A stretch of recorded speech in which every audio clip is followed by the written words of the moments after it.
Kwanza kabisa jana timu nzima inastahili pongezi kwa sababu timu nzima imecheza kwa work rate ya hali ya juu. Tukiangalia hata mchezaji bora wa mchezo alipewa jana Lucien Delac kwa sababu aliweza kuokoa tali nyingi kwenye goli la Simba. Lakini pia Jibril Jibo Kasali aliweza kufanya baadhi ya save ambazo zilizofanya Simba waweze kukaa mchezoni.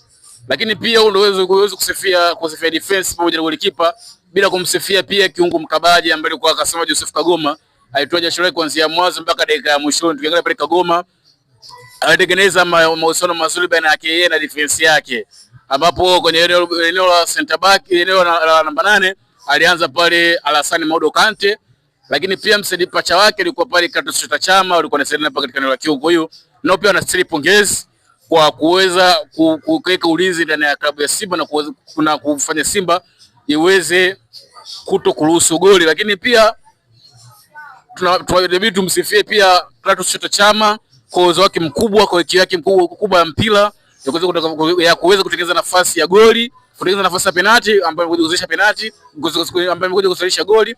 Lakini pia tumsifie Selemani Mwalimu kwa kuweza kupiga penalti nzuri na kupelekea kwa goli. Kwa hiyo ninaweza kusema kwamba jana timu nzima ilionyesha kitu kikubwa. Jana timu nzima ilicheza kwa jitihada zote, ilicheza kwa mpaka tone lake la mwisho. Lakini pia uweze kusifia timu pasi pia kusifia na mbinu za kocha. Kocha naye alikuwa na mbinu bora na mbinu sahihi. Kwa hiyo kweli kila kitu jana ndani ya Simba Sports Club kilifanyika vizuri na kila mchezaji alicheza vizuri. Kwa hiyo timu nzima pamoja na uongozi mzima nastahili pongezi kwa matokeo ya mechi ya jana.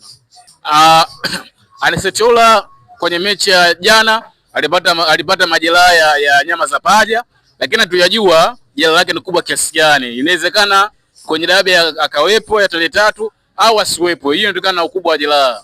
Kwa hiyo tunaendelea kusikilizia vipimo vya madaktari, lakini pia majibu ya daktari, lakini pia taarifa kutoka kwenye klabu ya Simba juu ya mchezaji huyu kama atakuwepo au hatakuwepo. Lakini kama hatakuwepo, nafikiri nafasi yake atacheza Elim Pass Kibisawala. Kwa hiyo sio shida sana, japokuwa pengo litakuwepo kwa sababu Oula ni mchezaji ambaye ana manufaa makubwa ndani ya Simba na ndio kama star wa Simba.